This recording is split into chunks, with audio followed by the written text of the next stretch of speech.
السلام عليكم.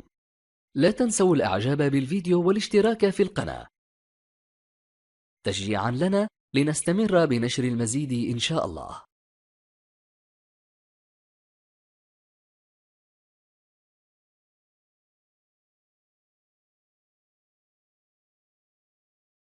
إذن بالنسبة للبوشوار، حتى البوشوار قلنا اللي ما عندوش هواية يقدر انه يستخرج الاشكال من الانترنت عن طريق آلة الطباعة في اوراق، وقادرين حتى نخدموا من الطبيعة، يعني الاوراق الموجودة في الطبيعة نقدر نشكلوها باشكال البوشوار ونعملوا بها اعمال جد رائعة. نعطيكم مثال هنا مثل هذه الورقة سنقوم برسمها داخل هذه الورقة. لاحظوا هنا واش ندير مباشرة، ندير زوج أوراق نعم باش تشوفوا الشكل. هنا نمسك أي لون ونرش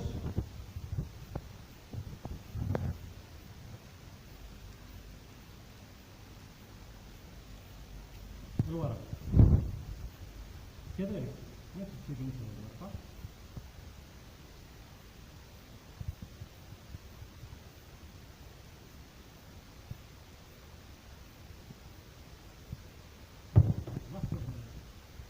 نوزع الورقة هنا، نوزع الورقة هنا، نرجع الورقة هنا. الآن سنقوم بقص. دونك الآن راح نحضروا القماش تاعنا، عندنا قطعة قماش، القطعة تاع القماش هذه راح نستعملوها بواسطة الفوتوغراف. الآن راح نحضر القطعة تاعنا في انتظار أن نقص الدكتور. مشوار باش نديرو الورقة هذه تاعنا، شوفوا نحكموها بالسكوتش بالطريقة هذه.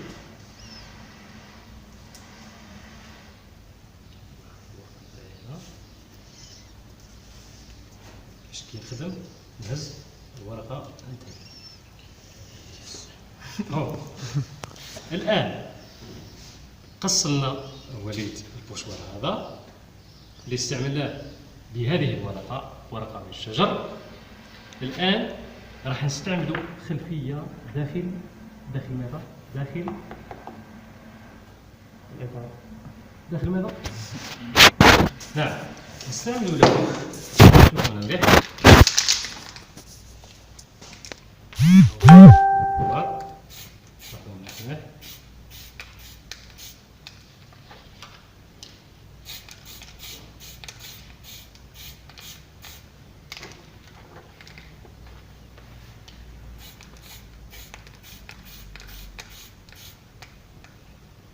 ايوب صور العالم، صور روح وليدي، صور حكمتكم.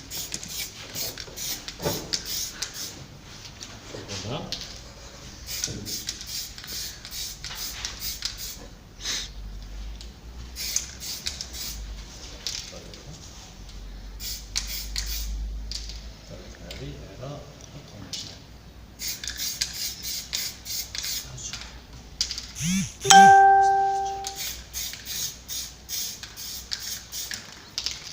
بالطريقة على القماش، ونقدروا نستعملوها كي يكون عندنا حائط راح نخدموه في البيت. واضح؟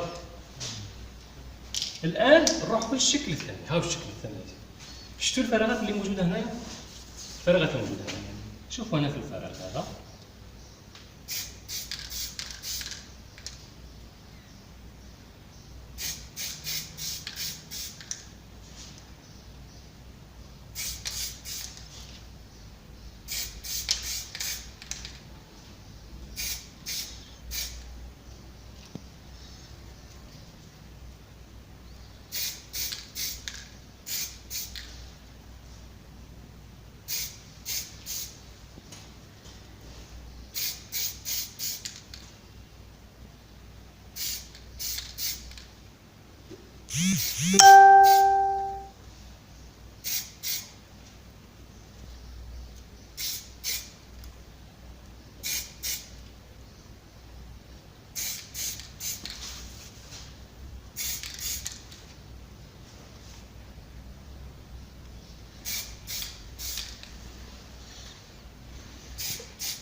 شوفوا في الأخير واش تحصل بشكلين فقط.